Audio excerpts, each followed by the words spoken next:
Anchal private bus സ്റ്റാൻഡിൽ ശൌചാലയമില്ലാതെ സ്ത്രീകൾ വലയുന്നു. അഞ്ചൽ ഗ്രാമപഞ്ചായത്തിലെ പ്രൈവറ്റ് ബസ് സ്റ്റാൻഡിലെത്തുന്ന സ്ത്രീകൾ പ്രാഥമിക ആവശ്യങ്ങൾ നിറവേറ്റാൻ വേണ്ടി നെട്ടോട്ടമോടുന്ന അവസ്ഥയാണ് ഇന്ന് നിലവിലുള്ളത്. പലതവണ വിവിധ മാധ്യമങ്ങളിൽ കൂടിയും മറ്റും പഞ്ചായത്ത് ഭരണസമിതിയുടെയും പഞ്ചായത്ത് ഉദ്യോഗസ്ഥരുടെയും ശ്രദ്ധയിൽപ്പെടുത്തിയിട്ടും നാളിതുവരെയായി നടപടി സ്വീകരിക്കാൻ തയ്യാറായില്ലെന്ന് നാട്ടുകാർ പറഞ്ഞു. പുരുഷന്മാർക്ക് വേണ്ടി നിർമ്മിച്ച കംഫർട്ട് സ്റ്റേഷൻ കൂടി അടച്ചതോടെ അഞ്ചൽ പ്രൈവറ്റ് ബസ് സ്റ്റാൻഡിലെത്തുന്ന ആളുകൾ ഏറെ ബുദ്ധിമുട്ടുകയാണ്. എന്നാൽ 15 ലക്ഷം രൂപ വിനിയോഗിച്ച് 2017-18 കാലയളവിൽ അഞ്ചൽ ബ്ലോക്ക് പഞ്ചായത്ത് ഫണ്ട് ഉപയോഗിച്ച് നിർമ്മിച്ച വനിതാ വിശ്രമ കേന്ദ്രം ഇന്ന് അടഞ്ഞ നിലയിലാണ്.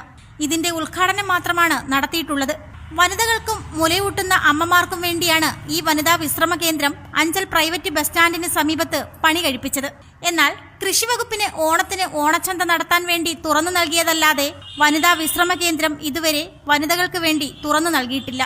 അഞ്ചൽ പഞ്ചായത്ത് ബസ് സ്റ്റാൻഡിലെത്തുന്ന സ്ത്രീകൾ ഇന്ന് തൊട്ടടുത്തുള്ള ആശുപത്രികളെയും മറ്റ് സ്ഥാപനങ്ങളെയും പ്രാഥമിക ആവശ്യങ്ങൾ നിറവേറ്റാൻ വേണ്ടി സമീപിക്കേണ്ട അവസ്ഥയാണ് നിലവിലുള്ളത്.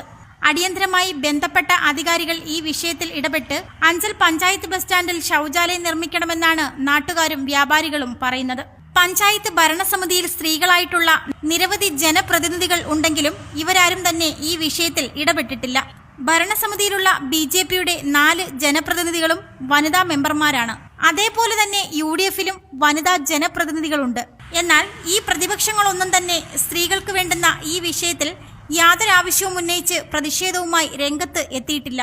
അടിയന്തരമായി അഞ്ചൽ പ്രൈവറ്റ് ബസ് സ്റ്റാൻഡിലെത്തുന്ന സ്ത്രീകൾ പ്രാഥമിക ആവശ്യങ്ങൾ നിറവേറ്റാൻ ബുദ്ധിമുട്ടുന്ന അവസ്ഥ പരിഹരിക്കണമെന്നാണ് നാട്ടുകാരുടെ ആവശ്യം.